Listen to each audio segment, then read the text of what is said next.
Dictator اسرائیل بنے گا. حدیث میں خبریں یہ سارے مسلمان ممالک تمہارے ہاتھ سے نکل جائیں گے مسلمانوں، یہ عراق اور اردن اور یہ اور وہ، یہاں تک کہ ترکی، سعودی عرب کا بھی شمالی حصہ نکل جائے گا. البتہ مدینے کا جو ان کا پروگرام ہے اس کو اللہ نہیں پورا ہونے دے گا، مدینے میں داخلے کی ان کو اجازت نہیں ملے گی. بہرحال یہ سارا کچھ ہونے والا ہے.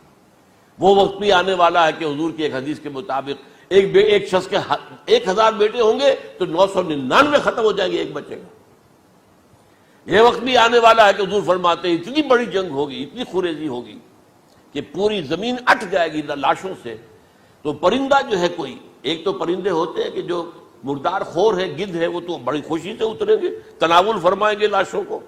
اسی طریقے سے کوے ہیں، چیلے ہیں. لیکن جو نفاست پسند پرندے ہیں وہ لاش کے اوپر اترنا نہیں چاہتے.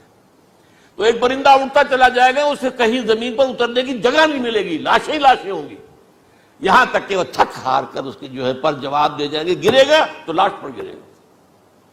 یہ وقت آنے والا، اور یہ یہودیوں کے ہاتھ میں، یا یہودیوں کے جو سپورٹرز ہیں اس وقت، جو ان کے ہاتھ میں آلہ کار ہیں، ان کے ہاتھوں آنا ہے. میرے نزدیک اس کام کے لیے اس ملعون قوم کو کہ جو حضرت عیسیٰ کے زمانے سے ملعون ہو چکی ہے، اس کو باقی رکھا گیا ہے، اسے یہ موقع دیا گیا ہے. اس نے اسرائیل بنا لیا ہے. تقریباً 2000 سال کے بعد وہ دوبارہ آ کر آباد ہوئے اس سرزمین میں جہاں سے نکال دیے گئے تھے 70 عیسوی کے اندر. یہ سارا کچھ کیوں ہو رہا ہے؟ ان کا یہ استثناء کیوں کیا گیا؟ یہ بڑی تلخ بات ہے، یہ یاد کر لیجیے.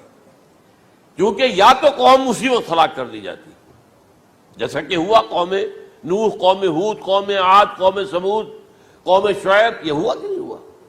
اور سدوم اور عمورہ کی بستیاں جہاں حضرت لوط بھیجے گئے، اور آل فرعون جو ہلاک کیے گئے. یا تو پوری قوم ہلاک کی جاتی، نہیں.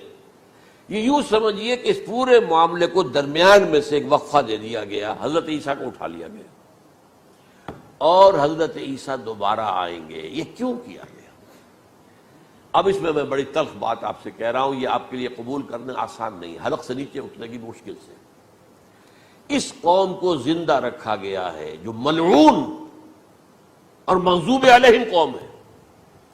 سب سورہ فاتحہ میں مفسرین لکھتے ہیں ضالین یہ نصارہ ہیں، اور مغضوب علیہم یہ یہودی ہیں. اور قرآن کہتا ہے لعن الذین کفروا من اہل الکتاب علی لسان داؤد وعیسی ابن مریم، لعنت کی گئی ایک ملعون اور مغضوب قوم کے ہاتھوں. آخری امت محمد اور اس کا بھی بہترین حصہ، اس پر عذاب ان کے ہاتھوں آئے گا.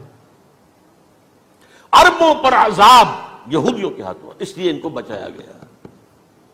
یہ میں نے کئی دفعہ واقعہ سنایا، مولانا اصلاحی صاحب بتایا کرتے تھے، کیونکہ وہ راجپوت تھے، یو پی کے راجپوت، مشرقی حصے کے، کہ ہمارے ہاں کوئی نوجوان اگر کوئی بڑی گری ہوئی حرکت کرتا تھا تو اس کے سر پر چمار کے ذریعے، چمار کے ہاتھوں جوتا لگوایا جاتا تھا.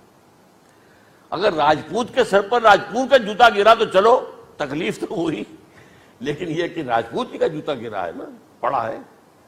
لیکن راجپوت کے سر پر چمار کا جوتا، جس کو آپ انگریزی میں کہتے ہیں to add insult to injury, وہ تکلیف بھی ہے جوتا کھانے کی، اور انسلٹ ہے کہ ایک چمار مار رہا. یہ امت سب سے خیر امت ہے، کنتم خیر امت اخرجت للناس.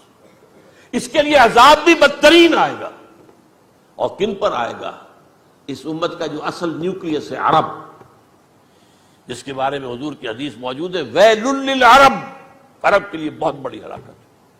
اور آج ہماری نظر میں آ رہا ہے وہ ملعون اور مغضوب علیہم قوم، ان کے سینے کے اندر خنجر کی طرح بھونکی گئی ہے.